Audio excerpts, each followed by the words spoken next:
Bonjour à tous et bienvenue pour un nouvel épisode de Warhammer Made by Amateur. Et pour aujourd'hui, on fait une nouvelle bataille scénarisée, 3500 points, Quentin contre Frametto, et c'est les hommes bêtes contre les hommes lézards.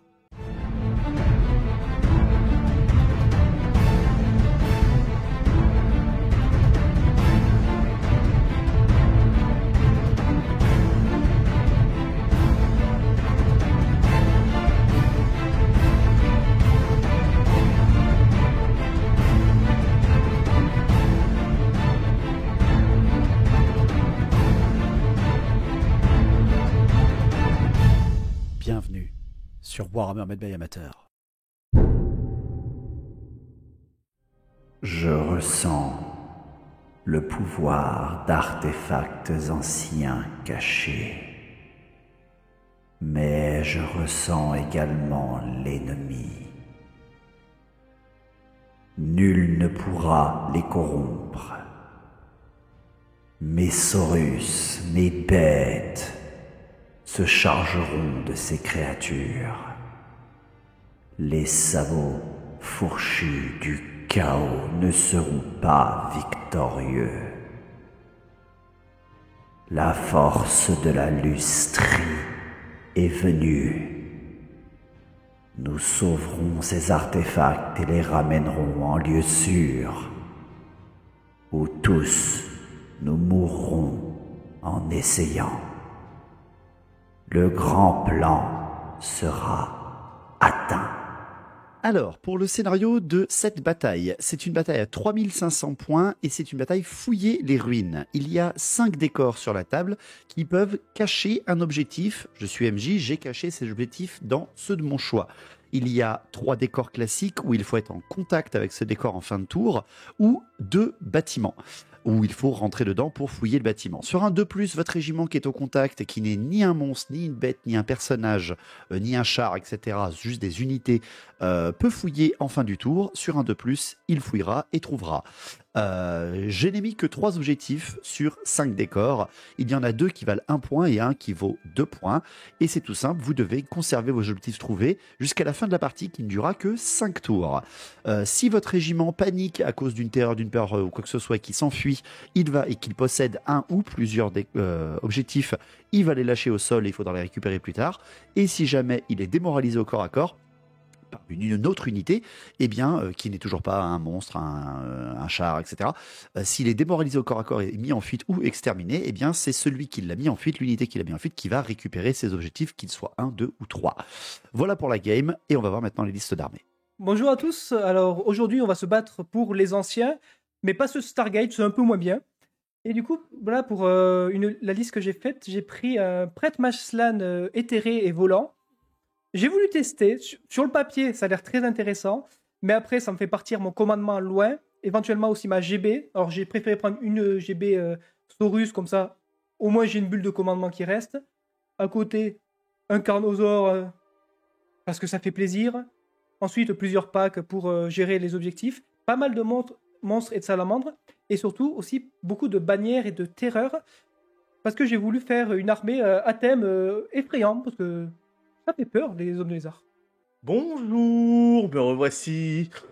Aujourd'hui, je suis venu affronter Quentin. Donc, pour affronter Quentin, je me suis dit, on va tenter une nouvelle armée. Donc, j'hésitais entre homme bête, homme lézard. David m'a proposé tout simplement, tu joues soit homme bête, soit homme lézard. Et on va se battre l'un contre l'autre. Donc, j'ai sorti les hommes bêtes. Je voulais essayer. Au niveau des hommes bêtes, j'ai commencé par un grand chaman, niveau 4 de la bête, avec un seigneur minotaure. Ensuite, en héros, j'ai mis un petit chaman niveau 2. Et ainsi qu'un chef homme-bête qui sera ma grande bannière. Au niveau des unités de base, j'ai placé 2 x 5 chiens du chaos avec 2 x 12 pillards Ungor, et 2 x 29 Gore, évidemment. Au niveau des unités spéciales, on a calé un char à Razorgon, 5 Centigore et 24 Bestigore. Et bien sûr, oui, on sort pas sans ça, les 5 Minotaures. Et au niveau des unités de rares, j'ai mis un Sigor et un petit Gorgon. J'avais pas vraiment de technique, donc j'y suis allé un peu à la One Again a Beast of Fly. Alors, pour ce qui est de la magie, les hommes bêtes disposaient donc d'un niveau 4 de la bête qui a pris le plus 1 en force et en endurance, la lance d'ambre, le Hanraïr et le plus 3 en force et en attaque pour un personnage, et également un niveau 2 avec le plus 1 en force et en endurance de la bête et le petit blast de force 2. Tandis que les hommes lézards, de leur côté, Quentin avait équipé son prêtre Mashlan éthéré d'un maître du savoir d'un maître du savoir de la haute magie, pardon. Et il avait également 2 petits sorciers, 2 petits skinks, un niveau 2 de la bête qui avait la lance d'ambré, le Hanraïr, très utile, et un niveau 1 des cieux avec le Blizzard. Et grâce justement avec son prêtre Mashlan qui dispose de la haute magie et qui peut, dès qu'il réussit un sort, changer ce sort qu'il vient de lancer et en récupérer un autre, ça rend ça très très fort comme figurine, un gros seigneur de magie, en plus difficile à avoir pour les hommes bêtes vu qu'il est éthéré. Ça va être assez intéressant. Pour le déploiement, Frametto a décidé de faire un déploiement un petit peu miroir pour ce qui est de ses chiens et de ses Ungor, vu qu'il les a placés sur les flancs, bien entendu. En plein centre de son armée, à côté d'un des objectifs de la mission, il a mis son groupe de Gore avec son petit chaman niveau 2, le char à Razorgore et le Sigor. Sur son flanc droit, il a mis Minotaur, Ungor et Gorgon. Et sur son flanc gauche, il a mis sa bulle de commandement avec ses Bestigors, sa GB, son général, un autre régiment de Gore avec le niveau 4, les Centigores, qui ont eu d'ailleurs en plus le -1 en mouvement et la relance de la frayeur primitive. Donc toujours utile s'ils veulent partir un petit peu en avant. Du côté de Quentin, il a placé son seigneur sur Carnosaur sur le flanc droit avec ses skinks tirailleurs sur chacun de ses flancs en extrémité. Il a mis sur son flanc gauche la cohorte skink avec un stégadon, une salamandre. En plein centre, un régiment de Saurus, le bastiladon, le général et les gardes du temple avec la GB. L'autre salamandre légèrement sur la droite. Et pour finir, entre les skinks et la salamandre de droite, un autre stégadon ancestral et le 2e régiment de Saurus. Donc, une partie en 5 tours qui changera un petit peu de la base, de la magie qui risque d'être brutale et du corps à corps comme on l'aime, avec un petit scénario. C'est parti pour la bataille de la fouille des ruines. Donc tour 1 des hommes bêtes, c'est les hommes bêtes qui vont commencer, pardon. Donc l'avant-garde, bien entendu, des chiens s'est fait très, vu qu'ils sont full équipés. Et derrière, donc, Frametto avait déjà presque oublié le scénario, bien entendu. Donc il a avancé avec ses hommes bêtes, il a fait avancer ses Ungor dans la tour, son Gorgon et ses Ungor qui suivent les chiens, les chiens pour eux sont venus devant les tirailleurs skink pour les gêner et les obliger à bouger. Ces autres chiens du flanc gauche sont partis au devant la petite chapelle, tandis que ces Ungor se sont replacés. Les Centigores, les Gors, les Bestigors forment un premier entonnoir avec le char, tandis que l'autre côté, les Minotaurs, les Gors et le Sigor en font de même. Pour ce qui est de sa magie, il fait un 6 et 2. Il y a une canalisation des deux côtés et c'est tout simple en fait. Tout ce qui sera tenté sera dissipé. La lance d'ambre sur le stégadon sera utilisée au PAM. Le blast sur la salamandre sera dissipé. Le puissant en force et en endurance sur les Ungor également sera dissipé. Bref, on est quand même en face d'un seigneur Slann. C'est compliqué de passer de la magie. Pour ce qui est des tirs, les Ungor du flanc gauche tirent sur les skinks et en tueront un. C'est toujours ça. Idem pour l'autre régiment de Ungor qui tire sur les autres skinks. Et enfin, c'est le Sigor. Le Sigor, qui est la catapulte des hommes bêtes. Le Sigor visera le stégadon, le petit stégadon qui est à flanc gauche des hommes lézards. Et il va nous faire un hit et va enlever 6 PV au stégadon ancestral et va one-shotter une première figurine d'un jet de cailloux légendaire tel que l'on connaît sur cette figurine. De Warhammer et de la chaîne. Donc ça commence tout de suite à mettre le là pour ce qui est de cette créature et des hommes lézards. Donc tour 1 des hommes lézards, les charges, c'est déjà parti. Le Carnosaur qui est rapide grâce à une amélioration fonce sur les Ungor qui résistent à la terreur à 3D, parce qu'il avait équipé en plus le cri assourdissant, qui tirent en riposte, mais qui ne font rien, donc déjà rip des Ungor, mais on sait ce qu'ils sont capables de faire sur cette chaîne. Une autre charge est tentée, c'est la horde de skink qui charge la tour avec les Ungor à l'intérieur, les Ungor tours fraîchement peints, et il avait également équipé la bannière de terreur sur ce régiment-là, et on a vu les Ungor s'enfuir de leur bâtiment, donc il a tenté de rediriger sa charge sur les archers Ungor qui maintiennent leur position et qui tirent, et qui derrière en plus voit les skinks louper leur charge. Donc, bon, c'est pas le meilleur pour Quentin, mais bon, quand même. Il avance le reste de son armée. Il avance plutôt techniquement. Hein. Il est très très timide pour l'instant. Ses Saurus viennent prendre le bâtiment à droite pour voir l'objectif, tandis que son Stégadon ancestral s'approche. Ses salamandres avancent juste ce qu'il faut. Comme ses Saurus, ses gardes du temple et son seigneur éthéré ainsi que son Bastiladon. Bref, il avance très prudemment. Il faut qu'il maintienne un petit peu la position et qu'il sépare les hommes bêtes, qu'il se méfie des charges multiples. À la magie, il fait un 6 et 3, il n'y a pas de canalisation, donc il tente le passe-muraille sur les skinks et, qui ont loupé leur charge, et il réussit, et va permettre, grâce à cela, de les faire se TP à l'intérieur de la tour, en éthéré. Il change, grâce à son attribut de domaine, sous sort avec le domaine de la mort et obtient le Fatalitas, qu'il tente sur le général Hombet, et il va le louper de 1, ce qui fait qu'après, derrière, les restes des sorts est tenté, le Hanraïr sur les Minotaures sera dissipé, et la lance d'ambre sur les Minotaures également, depuis que les petits sorciers sont dans la tour, ils se font dissiper par le gros chaman niveau 4 des hommes bêtes. Pour ce qui est des tirs, les skinks tirent sur les chiens qui sont droits devant eux et vont en buter 4. Le chien, bien sûr, va faire une fuite, une panique, et il va s'enfuir de 8 pas juste devant les Ungors pour éviter une petite panique. Le Stégadon va tirer sur les Centigores, il va faire 12 tirs et va n'en tuer qu'un seul, dommage pour Quentin. Et derrière après, les skinks vont tirer sur les Centigores avec 18 tirs et vont ne faire aucun PV, aucune touche empoisonnée à part une ou deux qui sont tankées par l'armure. Donc mauvaise surprise. Du côté des salamandres, on est quand même là à un moment où les hommes bêtes peuvent avoir peur, surtout les gros packs de gore. La salamandre du flanc gauche de Quentin tente de cracher sur le pack de gore qui est devant elle. Et elle fait un incident et bouffe tous ses maîtres de meute. C'est parfait. La salamandre va par contre réussir son test de commandement derrière et va agir donc comme le désire Quentin au prochain tour. Tandis que la salamandre de droite ne fera que 2 sur son crachat de flamme sur les bestigores devant et ne va pas les toucher. Pour ce qui est du corps à corps, c'est le Carnosaure contre les Ungors, bien sûr. Hein, 100 anciens Saurus plus Carnosaure contre 12 Ungors. Eh bien, les Ungors vont enlever 1 PV au Carnosaure et Quentin ne va tuer que 3 Ungors. La légende est toujours là. Non mais vraiment, hein, c'est n'importe quoi. En fait, il ne fait un seul kill avec son seigneur, un seul kill avec le Carno et un seul kill avec le piétinement furieux. Les Ungors sont encore tenaces, sont encore indomptables. Ils testent, ils restent, ils bougent pas. C'est parfait, c'est juste parfait. Donc, fin du premier tour, les gardes du temple fouillent l'arbre maudit qui est dans leur ligne et trouveront un objectif.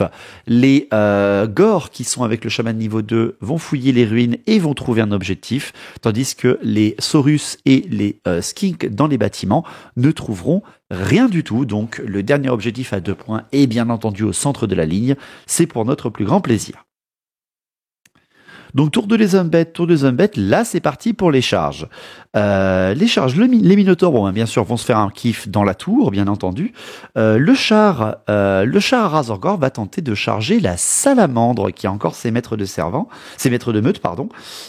Donc ça fait un peu peur à Quentin, il décide de faire fuir sa salamandre, mais derrière, la redirection de charge sur le Stégadon ancestral réalisé par Frametto nous surprend un peu tous. Il se prend 21 tirs en riposte grâce aux 4d6 tirs empoisonnés des sarbacanes géantes du Stégadon ancestral et perdra 2 PV, mais réussira sa charge. Les Centigores, de leur côté, tentent de charger les skins qui sont devant et ne prendront rien du tout en riposte. Donc vraiment, il y a de la charge, mais c'est pas celle qu'on attendait, le Gorgon qui charge pas, etc. Vraiment, Frametto nous surprend. Pour ce qui est après les mouvements, les Ungors vont se rallier. Les lanciers Ungors prouvent qu'ils ont quand même un peu de courage. Le chien, par contre, tout seul, non, et continuera de s'enfuir, mais ne provoquera pas de panique. Donc ça, c'est bien, même s'il ne traverse les Ungors qui sont à côté d'eux. Donc derrière, les Ungors viennent se placer, les pierres Ungors viennent se placer en face des tirailleurs skinks. Le Gorgon se rapproche du centre et se protège un petit peu des tirs. Le Sigor se repositionne, les Bestigors et les Gors forment un énorme manteau noir, par contre, au centre, tandis que les chiens, eux, viennent se placer en plein centre, vu qu'ils ont loupé leur test de commandement pour aller assez vite et faire une marche forcée, eh bien, ils se placent vraiment devant et à l'arrière du char, dans une ligne parfaite pour le Stégadon, pour faire un bel escalier derrière. À la magie, il fait un 3 et 2, il y a 2 canalisations homme-lézard, et vous pensez bien que tout ça ne va rien faire.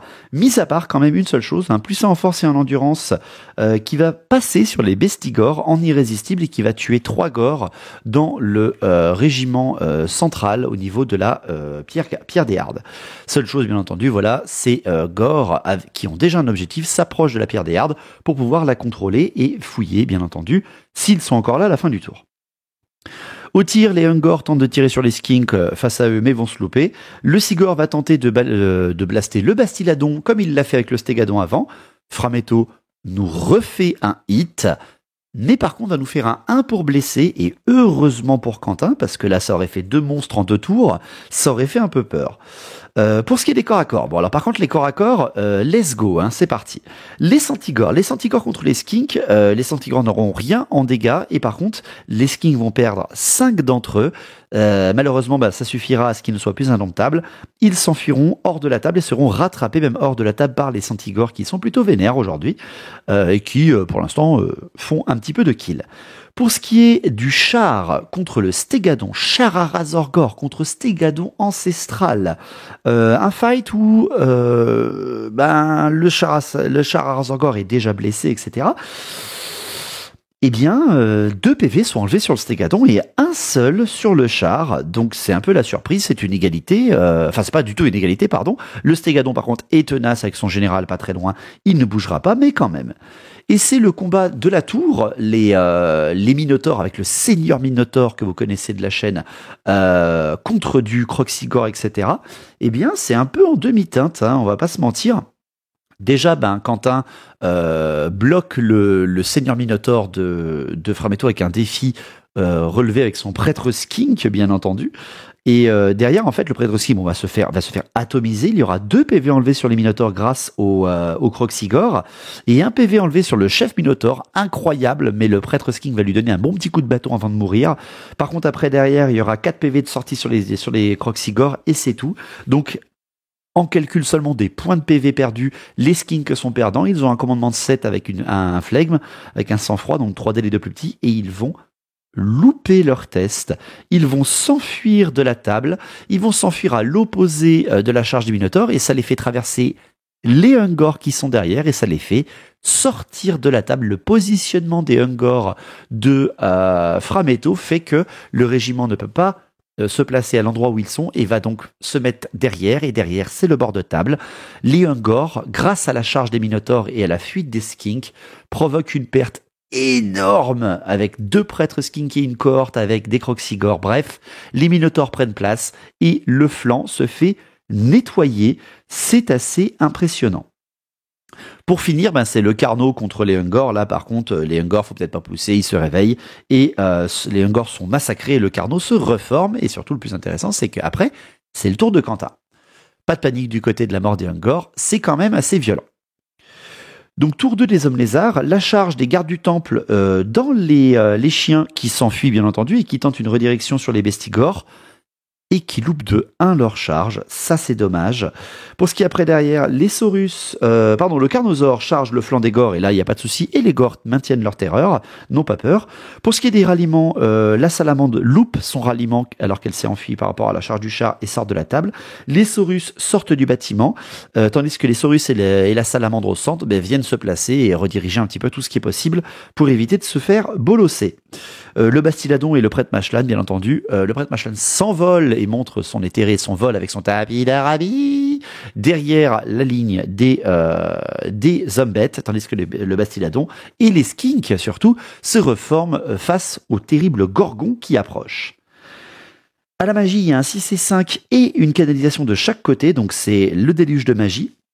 Le Bastiladon tente son place sur le Sigor et sera pâmé. La consécration est tentée sur le Carnosaure. Elle réussit et le Carnosaure regagne son PV. La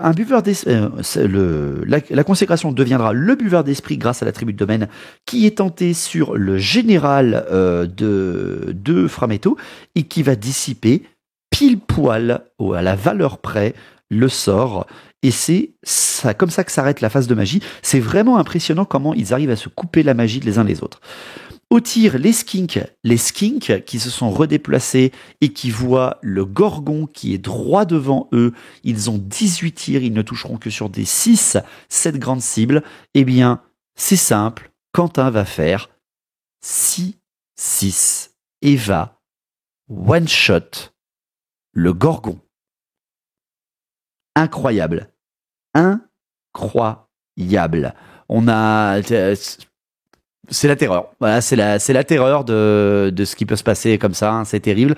Le gorgon ayant été tué, il y a une panique testée des Ungors qui viennent de faire fuir la horde de Skink. Les Ungors vont louper ce coup-là et vont s'enfuir de la table. C'est une débandade de ce côté-là. Les Skink vont avoir nettoyé le flanc à eux seuls. C'est très impressionnant. Pour ce qui est après de la salamandre qui est en plein centre, qui a avancé avec sans ses maîtres de meute, vu qu'il a réussi son test de commandement, ça passe.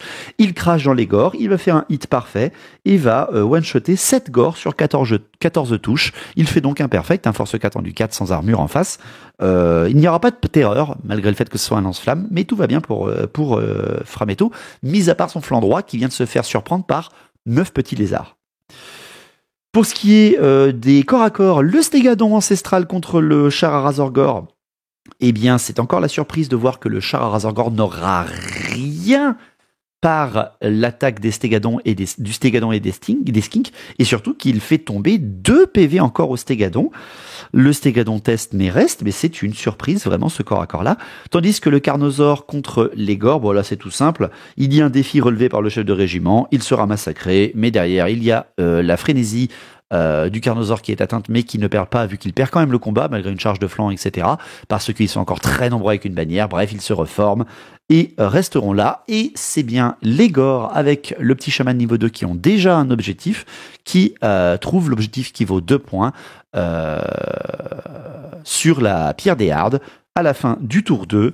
C'est donc bien fin du tour 2, les hommes bêtes qui ont 3 points et les hommes lézards un seul. Donc tour 3 des hommes bêtes, la charge, évidemment. Les Bestigors chargent les gardes du temple. Évidemment, on veut le voir ce fight, hein, on voulait le voir. Ils sont aussi nombreux, il y a plus de héros en face, mais c'est quand même des gardes du temple. Voilà, c'est 2 unités qu'on voulait voir se battre et ils nous font plaisir d'y aller. Pour ce qui est après des mouvements, les ralliements du chien du flanc gauche réussi, c'est incroyable, hein, les chiens qui étaient partis en fuite à cause du Carnosaure se reforment, c'est assez impressionnant. Le chien par contre solo, lui, sort de la table évidemment. Les Minotaures sortent de la tour, les Ungors et le Sigor, les Ungors fraîchement ralliés, eh bien, s'approchent un petit peu et se reforment, forment un gros entonnoir et reforment surtout un flanc sécurisé par rapport à ces foutus skins qui approchent. Pour ce qui est derrière après, des Gores qui ont les 2 objets, eh bien restent là, reculent un peu de quelques pas pour se protéger d'une possible double charge. À la magie, c'est un 4 et 1 et c'est simple, le double plus en force et en endurance sur les Bestigors sera loupé 2 fois, malheureusement à cause de mauvais jets des 2 Frametto. Au tir, le Bastiladon voit le rocher du Sigor complètement dévié au-dessus de lui. Pour l'instant, le Sigor se calme. Enfin, au corps à corps, eh bien, c'est ce fameux char contre ce fameux Stégadon qui reste encore une fois, timide, on va dire. Vraiment, j'ai pas d'autres mots, hein, à part ça. Ils ne vont rien se faire des 2 côtés, ça va rester planté là. Pour ce qui est du Carnosaure contre les Gores, bon, c'est un massacre pur et simple, mais ça tiendra au commandement. Il y a 7 Gores qui meurent et rien qui est fait au Carno.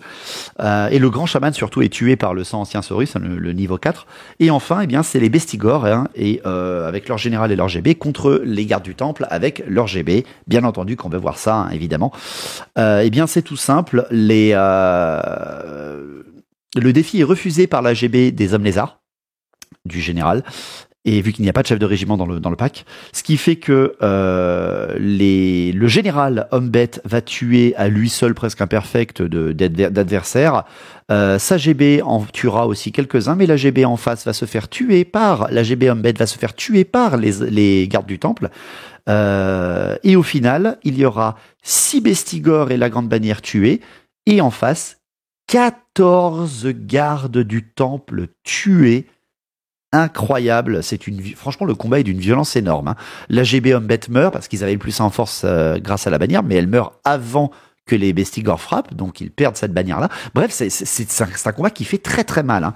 Mais malheureusement pour les gardes du temple, ils n'ont pas le prêtre Mashlan avec eux, donc ils ne sont pas immunisés psycho ou tenaces, et ben ils vont tester, ils vont s'enfuir, et ils vont être mangés par les Bestigors qui vont les poursuivre, et qui vont donc récupérer leur objectif grâce à cela. Il n'y aura pas de panique provoquée par la mort des gardes du temple, mais quand même c'est assez impressionnant. Donc tour 3 des hommes lézards, eh bien, il y a une double charge. Les Saurus et la salamandre chargent le régiment de Gore qui a beaucoup de points de victoire, hein, on est bien d'accord. Et les Saurus vont louper leur charge, c'est terrible. Par contre, les autres Saurus du flanc droit vont réussir à charger le flanc des Gore, parce qu'ils voyaient arriver les Centigores, je vais préciser, mais qui sont revenus du régiment tout à l'heure, hein, de leur poursuite au début du tour 3. Il faut tout de suite finir ce régiment de Gore. Même s'il n'a pas d'objet, il faut l'anéantir. Pour ce qui est de ces mouvements, les Skinks réorientent les Minotaures, bien sûr, et le Bastiladon vient tout de suite s'écarter de la charge des futurs Minotaures qui approchent. Le général des hommes lézards s'envole et va derrière les Gore pour venir un petit peu également menacer le régiment qui affronte la salamandre. À la magie, il fait 4 et 3. Il tente un +1 en CC, enfin en +1 des 3 en CC avec la main de gloire sur la salamandre, et il va réussir son sort et donner +1 en CC. Par contre, après, derrière, il va tenter le Bastiladon sur les Minotaures, sera dissipé, et le +1 en force et en endurance sur la salamandre, et il fera ce petit prêtre Mashlan un irrésistible. Il fait un irrésistible 6, mais derrière, Quentin a équipé son prêtre Mashlan pour qu'il puisse augmenter de 1 ou 10 minutes de 1 la valeur des fiascos. Il fait un fiasco 7, et donc ne va rien se faire aux dégâts. Tout va bien pour le prêtre Mashlan. La salamandre commence à être un petit peu plus méchante. Pour ce qui est donc après des tirs, les Skinks qui tirent sur les Minotaures vont enlever le dernier PV d'un d'entre eux et donc tuer un Minotaure. Et ça, c'est toujours pratique, hein, on va pas se mentir. Et donc après, c'est les corps à corps, les fameux corps à corps du tour 3. Le char contre le Stégadon, eh bien nous avons la surprise incroyable de voir le Stégadon mourir au combat face au char. Incroyable, on s'y attendait vraiment pas, hein, ce fight-là. Derrière après, c'est le Carnot plus les Gore avec les Saurus. Bon voilà, il y a 2 PV au Carnot qui sautent, parce que quand même, hein, les Gore, même si c'est que force 3, il y a quand même pas mal d'attaques. Par contre, après, derrière, il y a un Saurus de tué et 9 Gore abattus. Les Gore s'enfuient, bien entendu, le chien également. C'est juste la panique. Le Carnot va rattraper les Gore, mais pas les chiens. Mais vu qu'il est frénétique, il est obligé de poursuivre. Et vu que les Saurus ont la prédation, ils sont obligés de poursuivre aussi. Bref, les régiments partent un petit peu au loin et s'écartent du combat. Il reste plus que 2 tours, quoi. Donc ça va être un peu dangereux. Pour finir, la salamandre contre les Gore. La salamandre va enlever un PV au chaman et la salamandre perdra un PV en retour, mais ça reste au combat, presque sans souci pour la salamandre. Donc on est à la fin du tour 3, il y a toujours autant de points des deux côtés. Il y a toujours 3 points du côté des hommes bêtes, enfin 4 points du côté des hommes bêtes et rien pour les hommes lézards. Donc c'est le tour 4 des hommes bêtes. La charge des Minotaures dans les Skinks, bien entendu. RIP les petits Skinks qui ont quand même abattu, je le rappelle, un Gorgon et qui ont mis en fuite des Ungors. Pas seulement cette charge-là, il y a également les Ungors, les lanciers, qui chargent les Saurus. Bon, ils vont louper leur charge, malheureusement. Et derrière, eh bien, c'est la charge du char et des Centigores sur les Saurus qui, elle, réussit en tenaille. Et le Sigor, pour finir, qui vient charger la salamandre. Pour finir, le ralliement des chiens est loupé et les chiens sortent de table, mais auront quand même attiré à eux le Carnosaure et les Saurus pour que les Saurus soient pris de flanc. C'est pas si mal, c'est quand même pas si mal. À la magie, il y a un 6 et 1, le plus en force et en endurance est tenté sur les Gore, mais sera dissipé au taux, bien entendu.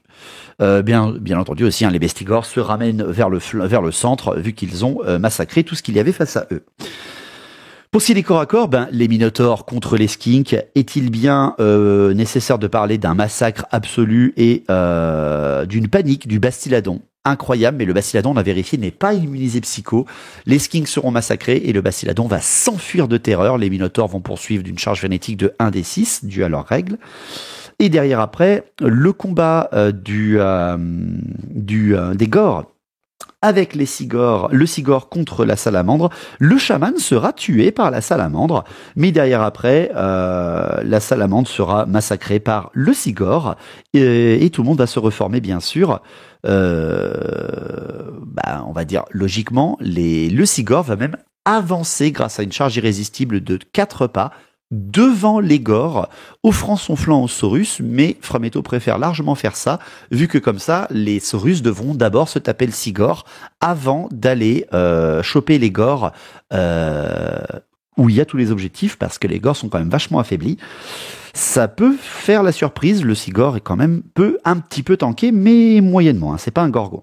Enfin, le char et les Centigores contre les Saurus, le char sera tué, mais derrière, il y aura quand même 7 Saurus de tués, et ça restera là, grâce à l'indomptabilité des Saurus. Donc tour 4 des hommes lézards, eh bien c'est parti pour les charges, à nouveau on continue. Le Slann va charger les Gors de dos, il est éthéré, ils ne peuvent pas lui faire de mal, il n'y a que les bonus fixes pour l'avoir, il a pas mal de PV.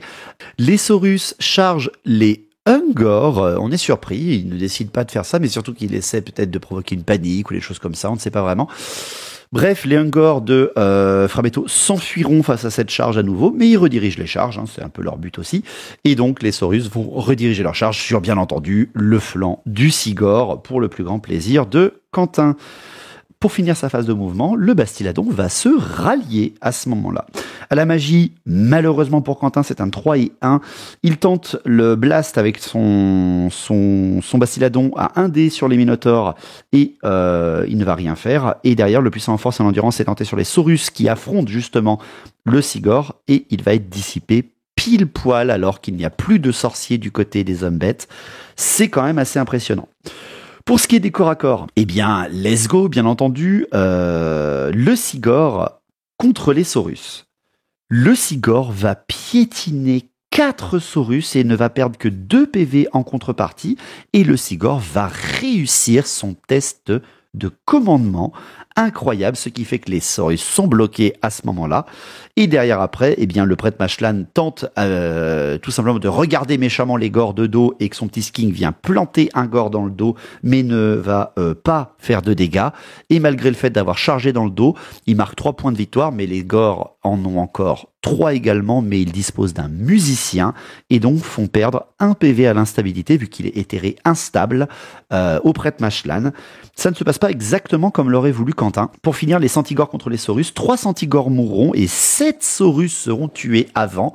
Mais quand même, le Centigore final va tenir le combat, comme les Saurus d'ailleurs. C'est un fight intéressant en fin de game et c'est là qu'on est au tour 5. Et le tour 5, il y a quelque chose à jouer. Déjà, tour 5 des hommes bêtes, la charge des Bestigors qui est loin. Elle est très loin, ils sont à 15 pas, il faut qu'ils fassent 10 sur 2D pour arriver à charger les Saurus de flanc avec ces Bestigors. Et Frametto le fait. Il fait la charge absolue des Bestigors dans le flanc des Saurus. Ça va faire très très mal. Le ralliement des Ungor est réussi encore à nouveau. Et derrière, après, les Minotaures se reforment. Ils ne pourront pas servir pour la fin de game. Au corps à corps, le Slann contre les Gors, eh bien, rien ne va être fait, vu qu'il a reformé ses Gors à la fin de cette phase de mouvement, vu qu'il avait gagné le combat de toute façon. Eh bien, il fait perdre 3 PV au Slann, mais le Slann ne mourra pas. Le Centigore contre les Saurus, le Centigore sera tué sans avoir fait de dégâts au dernier Saurus, bien sûr, et les Saurus se reformeront. Et par contre, les Bestigors et le Sigor contre les Saurus, eh bien, rien ne sera fait au Bestigor ou au Sigor, mais derrière après, c'est littéralement les Saurus qui seront tous annihilés tout simplement par les Bestigors et par le Sigor. Ils sont vraiment tous annihilés, il n'y a aucune chance de s'en sortir, ils meurent tous, ce qui fait que les Bestigors et le Sigor se reforment face au Carnosaure qui approche au loin, qui s'est reformé, qui s'est rapproché au tour 4. Ce qui fait qu'au dernier tour, tour 5, eh bien il y a quelque chose à jouer, c'est le Carnosaure qui peut-être arracher une égalité. Tout simplement, il faudrait qu'il charge de flanc les Gors, qu'il les mette en fuite et que grâce à ça provoque une panique et fasse paniquer les Bestigors qui tiennent également un objectif. La charge du Carnosaure et des Saurus est tentée sur le flanc des Gors. Les Saurus vont louper, mais le Carnosaure va réussir. Le Bastiladon reviendra au plus rapidement possible. À la magie, un 5 et 4 est là. Le Fatalitas est tenté sur les Bestigors pour leur diminuer de 3 points leur commandement. Et c'est un irrésistible 7 fait par le prêtre Mashlan. Alors c'est également un irrésistible 6 qui est ramené à l'irrésistible 7 grâce à l'attribut du prêtre Mashlan. Ce qui fait qu'il est au contact des gores. Et c'est donc les gores qui sont dévorés par cette attaque gratos et qui tuent 4 gores. Il n'y a plus de dés derrière après. Et enfin, eh bien, c'est le corps à corps. Le Carnosaure va perdre 1 PV face au gore. Il va en tuer 9. Les gores resteront indomptables, mais ils vont échouer leur test de commandement. Ils vont s'enfuir. Le Carnosaure ne va pas les rattraper. C'est le prêtre Mashlan qui va les rattraper et qui va même encaisser les Ungors derrière à un seul PV. Donc il est condamné. Mais c'est à ce moment-là que les Bestigors, vu qu'il y a eu un régiment de Gors massacré à côté, testent leur panique et s'enfuient, lâchant leurs objectifs. Les héros ne peuvent pas avoir d'objectifs sur eux, donc le prêtre Mashlan ou le Carnosaure ont laissé au sol les objectifs contrôlés par les Gors qui viennent de massacrer. Les Bestigors ont lâché le leur. C'est un vol au dernier tour d'une magnifique égalité, juste avant que le prêtre Mashlan rencontre les nombreuses pointes des lances des Ungors. Bref, c'est une égalité finale au scénario. GG à mes 2 joueurs. Alors, cette petite game, donc pour toi aussi, c'était un test, une nouvelle armée. C'est ça, j'ai jamais fait tellement les hommes lézards, mais mine de rien, en fait, avec les 3D de commandement, même sans GB, ça tient bien. Hein. Ça tient super bien, et ouais, puis même, c'est résistant, ça tape pas. Une belle game, qu'est-ce qu'on peut retenir de ce match? Je pense qu'on peut retenir surtout ton super Carnosaure qui a galéré contre des Ungors. Ah mais le Carnosaure, il a rien fait contre des Ungors, les petits skinks, ils t'ont one shot. Ah mais alors là, mais pourquoi Dommage qu'il n'y ait pas d'armure. En fait, s'il y avait un peu d'armure, j'aurais pu tanker quelque chose, mais là, one shot direct. Et en parlant de one shot, monsieur, on en parle du cigare dès le premier round. Ah oui. Mais one shot du on s'est fait bien mal, bien barré à la magie. Ouais. Et on a fait une égalité, mais j'ai fait sur un vol. Bah, au niveau de la magie, on s'est beaucoup tenu tout le long, sauf, bah, en fait, le round qu'il fallait, tu le passes, le dernier round, où tu fais beaucoup au niveau de la magie, tu gères les Bestigors au niveau du commandement. C'est ça. Fait fuir. Mais je t'avais bien snipé tes 2 sorciers, donc... Ouais, les 2 sorciers sont un peu défoncés. Puis, voilà, l'audace de tenter la charge du prêtre Mashlan. Ouais, et près de Mashlan qui part en iré. Il dit, toute l'armée, je me la fais moi-même. Je vais les défoncer. Donc ouais, une belle game. La fin très... Ce qui m'a étonné, moi, c'est les gardiens des temples qui se sont fait ouvrir en 2. Bestigor, ouais. Ça, je m'y attendais pas. Bah ouais, je m'y attendais pas du tout. Et pareil, je m'attendais pas à rouler autant sur... Enfin, je m'attendais à rouler avec mes Minotaurs, mais par contre, tu nous as bien réorienté. Ils ont pas tant servi que... Ils ont rien fait de la partie, au final. Ah si, ils ont tué les skins. Non, c'est les Ungors derrière qui les ont tués. Ah oui, la cohorte. Ouais, la cohorte, c'est les Ungors qui étaient juste derrière, qui ont fait sortir la corde de table. C'est du placement. C'est ça. C'est pas du hasard. Non, et déçu de mes chiens du chaos qui ont pas fait la même game que la dernière fois. Hein. Et pourtant, chien du chaos élite, full équipé. Non, bah faut qu'ils soient dans une armée de corps. Après, je n'avais pas de canon. Tu n'avais pas de canon, c'est vrai. C'est vrai. Et j'aurais pu te one-shot ton Bastiladon aussi, mais le 1 pour blesser. C'est ça. Bah heureusement, sinon là, je commence vraiment à tirer la langue, parce que tu as bien fait mal au tir. Pourtant, t'avais pas beaucoup de tirs. Non, pas beaucoup, et ouais, non, puis... les Centigores, j'étais assez bien surpris aussi.